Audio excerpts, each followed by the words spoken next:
Newshour Special Edition. A very good evening. You're watching the Newshour with me, Kritsween Walia. Viewers, ever since Canadian Prime Minister Justin Trudeau triggered a diplomatic storm by claiming India's involvement in the killing of Khalistani terrorist Hardeep Singh Nijjar, there appears to be no end in sight to the diplomatic standoff between the two nations. The Trudeau government was forced to withdraw 41 diplomats after India's demand for parity in diplomatic presence. The decision has naturally not gone down well with Canada. Canada has accused India of violating the Vienna Convention on diplomatic relations. The Canadian Prime Minister, in fact, says this could have far-reaching consequences on the diplomatic world. The External Affairs Minister gave a point-by-point rebuttal to Justin Trudeau, citing the Vienna Convention. Dr. S Jaishankar says the relevant international laws provide for parity in diplomatic presence, and India is extremely concerned about Canada's continued interference in India's internal affairs. This is a violation of the Vienna Convention governing diplomacy.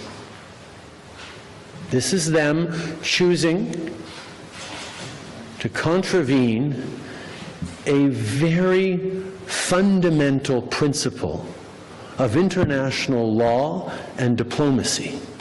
Parity is very much provided for by the Vienna Convention, which is the relevant international rule on this. The government of India decided to cancel, to revoke the diplomatic protections of 40 diplomats working in Canada. They're working in India. This is something that has far-reaching consequences for the diplomatic world that I know many countries are very worried about. In our case, we invoked parity because we had concerns about continuous interference in our affairs by Canadian personnel. We haven't made much of that public. My sense is over a period of time, more stuff will come out. The Indian government is making it unbelievably difficult for life as usual to continue for millions of people in India and in Canada. And they're doing it by contravening a very basic principle of diplomacy. We stopped issuing visas in Canada because it was no longer safe for our diplomats to go to work to issue visas. So their safety and security was the primary reason we had to temporarily stop the issue of visas.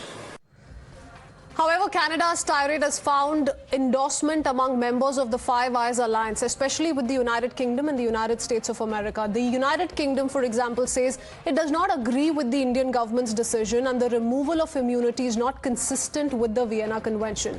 The US State Department has also said it's concerned with the departure of Canadian diplomats and says they urged India not to insist on reduction of Canada's diplomatic presence. But does India's action violate international law?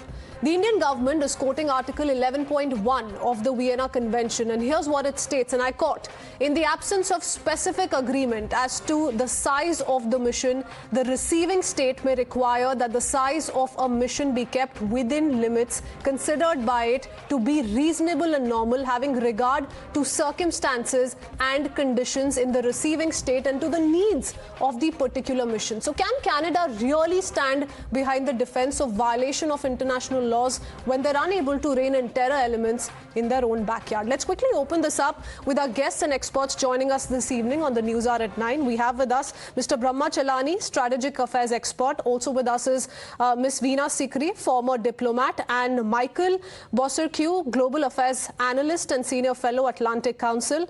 And with us, the last guest this evening is Senior Fellow of American Enterprise Institute, Elizabeth Braw. My first question is to Mr. Michael. Mr. Michael, with the Canadian Prime Minister himself levelling some very serious allegations against India, today comes the External Affairs Minister's response. And he says, and I quote, "Parity is very much provided for by the Vienna Convention, says in our case we invoked parity because we had concerns about continuous interference in our affairs by Canadian personnel. And India, time and again, has cited Article 11.1 of the Vienna Convention in drawing this argument in. Well, a couple of things here. Number one is there seems to be a problem with arithmetic. According to Canadian Broadcasting Corporation, India actually does have the same number of diplomats, give or take a few, in Canada, about 60 or so. That is disputed by India, but that's the way things are being reported in Canada. Secondly, to pull the diplomats that quickly is characteristic of Mr. Trudeau jumping the gun. He's done so on a number of other foreign affairs issues recently. And I think a lot of us would have liked to have seen this play out, for dialogue to take place and some kind of agreement on who should stay and who should go. Mr. Trudeau, and I'm Canadian, by the way, rightly said that millions of people will be impacted. I think the biggest impact will fall on Indian students wanting to go to Canada, because about half of foreign students in Canada do come from India. On the other hand, part of the India government's rationale, and I don't want to speculate too much here, is that it's well known that a lot of the traffic, the movement of migrants from India to Canada come from a certain part of the country that isn't very popular right now. So a lot of things at play here. And if I could add one more thing, we recently had a scandal erupt just 24 hours ago between the other big partner of Canada in the Indo-Pacific, that being China. New reporting suggests that Canada has actually almost collaborated with China to send opponents of the Chinese government in Canada back to China using state resources, using law enforcement. That is absolutely mind-blowing, and again, a really fumbled handling of another big foreign affairs file. Okay, all right. Mr. Brahmachalani, would you want to quickly come in and respond to Mr. Michael? The argument being cited here repeatedly is, and that's what's been done on part of the United Kingdom and the United States of America as well, that resolving differences requires communication and diplomats in respective capitals. Isn't it a valid argument, you think? Any sort of a solution can only be arrived upon, at least when it comes to two separate nations with the kind of geographical differences we're looking at. It needs diplomats on ground. You're right. Canada and India are not adversaries, they are friends. But the problem is this: Canada has emerged as the global hub of the militant movement for Khalistani. Even if the current diplomatic crisis eases, Canada's tolerance of Sikh separatist activity on its soil will continue to bedevil bilateral ties with India. British Columbia, the province of Canada, has become the operational base of violent Sikh militants.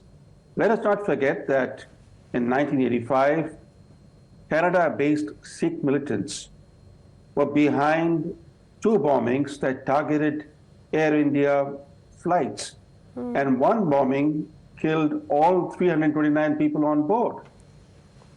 The reason why that bombing happened was because Trudeau's father did exactly what Trudeau is doing today, shielding hardened Sikh militants. Trudeau's father refused to extradite to India the very man who Canadian inquiries later identified as the mastermind of the main Air India bombing. In a way, history is repeating itself, because now India is taking strong objection to the growing Sikh militant activity on Canadian soil, and these Sikh extremists are targeting Indian diplomats, Indian diplomatic missions. They are doing things which are unthinkable in other countries. For example, they staged a parade float in which they reenacted the 1984 assassination of Indira Gandhi and hailed her assassins as martyrs. This happened in public. Of example, billboards in Canada identifying Indian diplomats by picture and name as targets of assassination. In which country do such activities happen so openly? Yes. Glorifying political violence, glorifying terrorism is what's happening under Trudeau's government. Which once again takes us back to the question, and I want to put that out to Mr. Michael. Then in what capacity? And today, does the Canadian Prime Minister really find himself, Mr. Michael, in a position to raise those questions or concerns with India? Like I said, before opening up this debate, we're talking about a country that's been unable to rein in terror elements in their own backyard. Like Mr. Brahmachalani is also pointing out, how is it then that Canada feels right to downplay India's concerns? And that's why the External Affairs Minister of our country says we had concerns about continuous interference in our affairs by Canadian personnel. Remember, it all began with the allegations leveled by the Canadian Prime Minister in public domain, who pinned the blame pretty much on India, on the killing of Hardeep Singh Nijjar, and so far has not come out to provide any proof of the serious allegations he'd leveled back in the day. Yeah, well, first of all, I am a resident of British Columbia. I'm not there right now, but I am a resident, and I don't know if I'd describe it as a hotbed of terrorism, but for sure we do have problems with various criminal elements from various parts of the world. It's become a big, big problem. Look, let's go back a few weeks, and yes, it seems that and that's what Mr. Michael, Mr. Brahmachalani was pointing out to certain instances, talking about how, you know, the Indian missions in Canada have faced threats for the last so many months. And we're seeing these kind of elements roam free on the streets of British Columbia, and they go unchecked. So there are concerns, and that's why India perhaps had to go ahead and bring back its own diplomats. And if it's seeking parity thereafter, how is it unfair or in violation of the international law? Yeah, I wouldn't say they go unchecked. Look, there have been monuments from other, belonging to other ethnic groups in Canada that have been defaced recently, and those are followed up by law enforcement. I wouldn't say they go unchecked, but what I would say is that it was strange to many of us that if the Canadian government does have some sort of evidence, that it did say it wants to further an investigation, but yet booted out the head of Indian intelligence in Ottawa. That seems to a lot of people is very strange, because he would have been the one to provide a lot of information for this investigation. So we're still waiting for the government to come out with more evidence to explain what exactly they did. But it was definitely an escalatory move, and it came, as you well know, when Canada not too long ago unveiled a new Indo-Pacific strategy, and furthering relations with Canada diplomatically and especially trade-wise was a very, very big part of that. And now that all seems to be on ice because of the problems between the two countries. So, look, this was not handled well. A lot of Canadians, I think, feel that way. And, you know, another thing you should probably know, if you look at the recent public opinion polls of Trudeau, and I think a lot of Canadians, Mr. Michael, and also the opposition in Canada, with the leader of the opposition, in as many words saying that the Prime Minister of Canada has become a laughing stock in India. So that's an admission that's coming from him. But, well, whether or not he's speaking for the rest of the Canadians, we don't know. But, Ms. Elizabeth, what about the opinion of the United States? We've heard US echo similar sentiments as that of Mr. Justin Trudeau. And it was the US ambassador to Canada, David Cohen, who'd first stated that, and rather made this claim, that the Trudeau administration knew of the potential link between Indian agents and the killing of Sikh leader Hardeep Singh Nijjar, and it was based on shared intelligence among Five Eyes partners. That was a position taken by a few members of the Five Eyes then, and they're backing the position that Canada has taken now. So where do they stand? I think they're trying to stay out of it, and probably for many reasons, but most importantly because India is, as we all know, emerging as a crucial player in this confrontation that we're seeing between China and Russia on one hand and the West on the other hand, and India is becoming a very important part, and not just politically and geopolitically, but also commercially. And we're seeing lots of Western companies trying to friendshore away from China. Where do they friendshore to? Where are they trying to friendshore to? A lot of them are trying to set up facilities in India.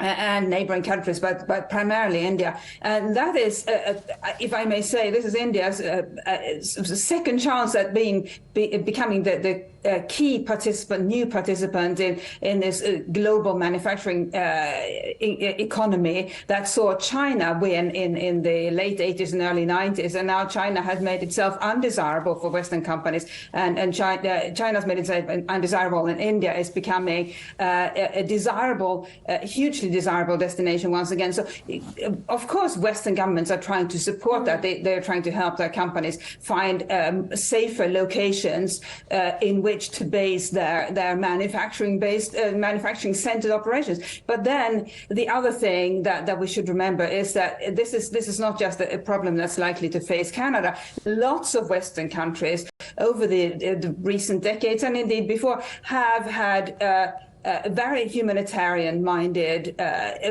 policy that saw them receive asylum seekers from lots of different countries. And it is really problematic when those people who have found refuge either as asylum seekers or as regular migrants in those countries, when they turn around and conduct activities that harm those countries in which they have found a new home. And we have seen it, for example, in Sweden, where a recent Iraqi refugee has staged a number of Quran burnings this year, thus causing lots of anger vis-a-vis Sweden in the Arab world through no fault of anybody in the Swedish here's government. where it gets concerning, Miss Elizabeth. You know, all of these developments have taken place after the death of Hardeep Singh Nijjar and the subsequent allegations which were made by the Canadian Prime Minister. And right after is when we heard from people like Gurpant Singh Pannu, who went on to openly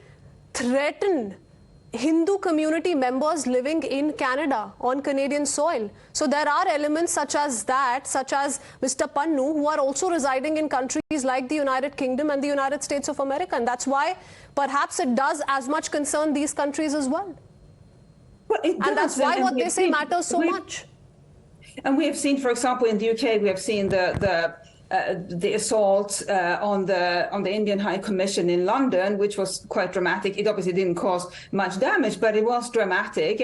And so, but this is the challenge of Western countries that host people of all kinds of nationalities and ethnicities, some of whom may act in a manner that's detrimental to these countries. But what are they supposed to do about it? It's they feel committed to free speech, and obviously they will go after terrorist activities, but if somebody is not conducting violent activities but simply pursuing activities that are covered by legislation but are still harmful to that country and its relations with other countries, it's really difficult to know what to do about it. And I think this is the dilemma that faces lots of Western governments at the moment, because the more we see of these activities, the more people in other countries will feel encouraged to engage in a little bit of subversive or provocative activity themselves. Okay, so you're saying the Western countries in these kind of scenarios find themselves in a tough situation, and that's why perhaps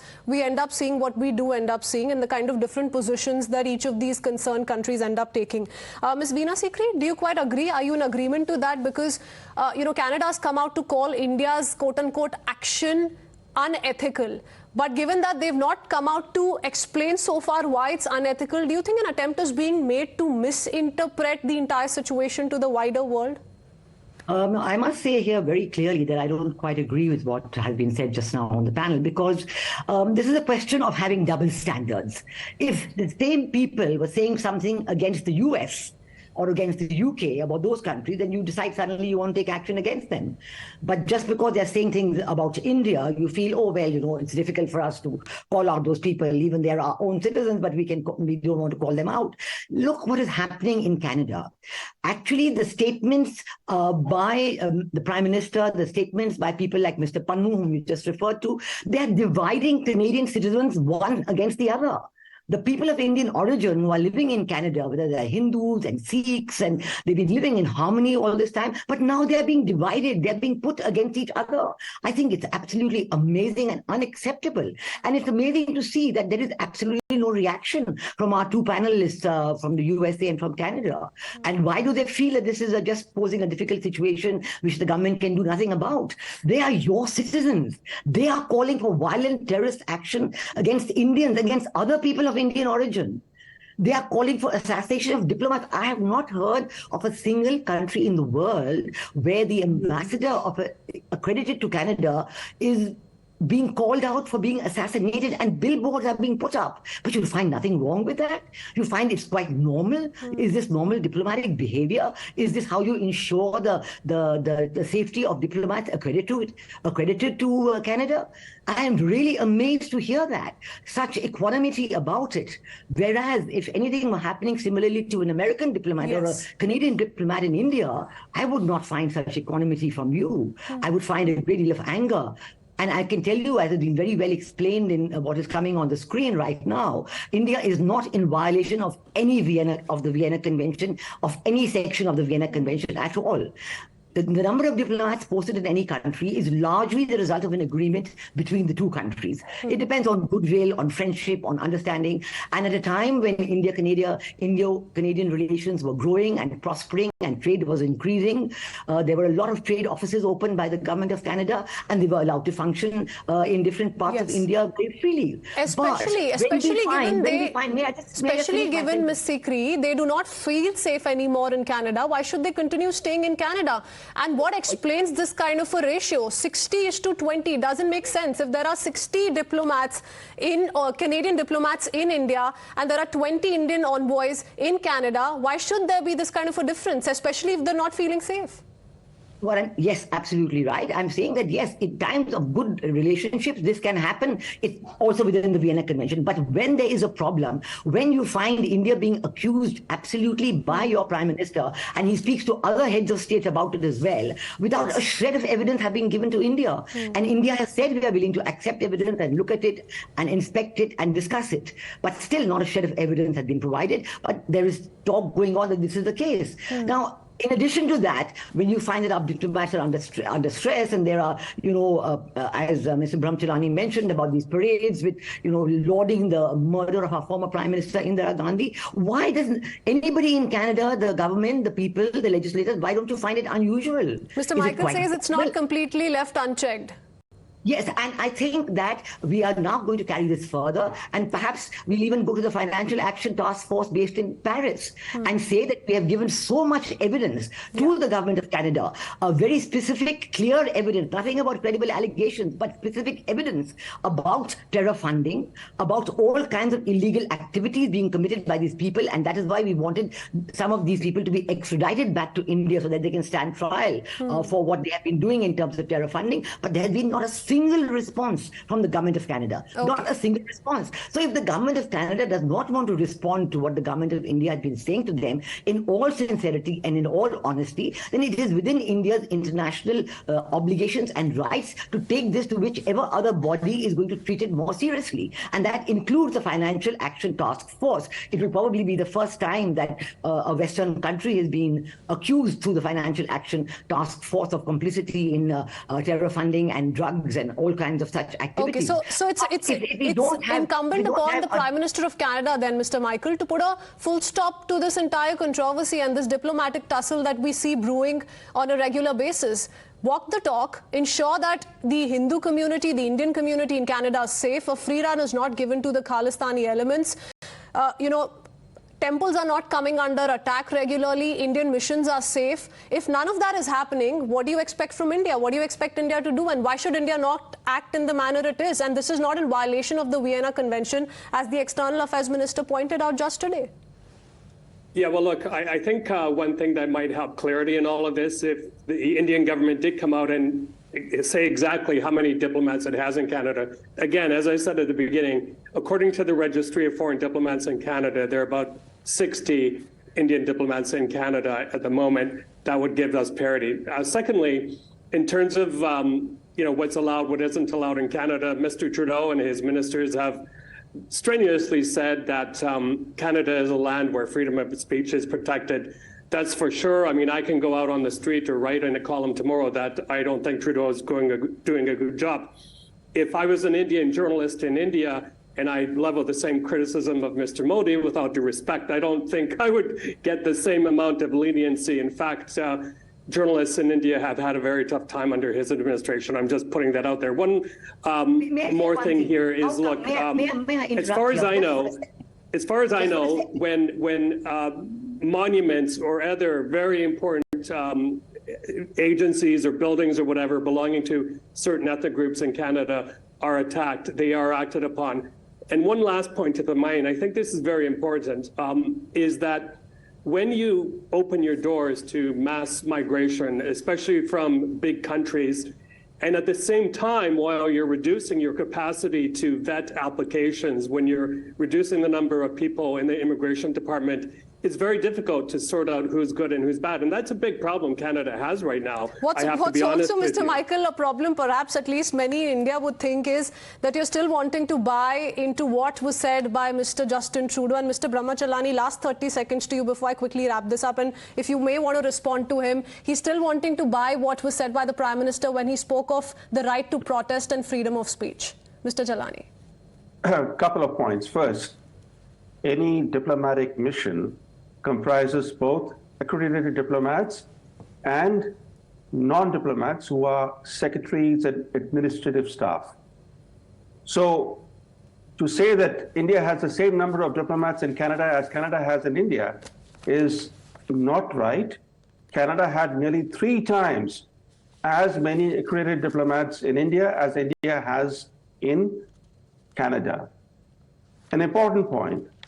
When countries in the past have linked foreign agents to a domestic death, they have typically presented video, audio, or forensic evidence. And they have mostly avoided blaming the government that the foreign agents represent. This has been done by a host of countries. Britain did that. The UAE did that when the Dubai police chief accused Mossad of killing a Hamas commander. But Trudeau, by contrast, has cast direct blame on the Indian government without presenting an iota of evidence. Yes. Not a single arrest in the murder case has been made in Canada. And it's been more than a month to that. Yes, a lot more than a month. Not a single iota of evidence has been presented by the Canadian government, and that's why here in India one is being allowed to raise questions about vote bank politics and also the kind of political patronage the Khalistani elements and forces continue to enjoy under Justin Trudeau's watch. I'm going to have to leave it at that. We're going to be seeing developments take place as far as this diplomatic tussle is concerned in days to come as well. Gentlemen, Ms. Veena and Ms. Elizabeth, many thanks for joining us this evening. Short break with that.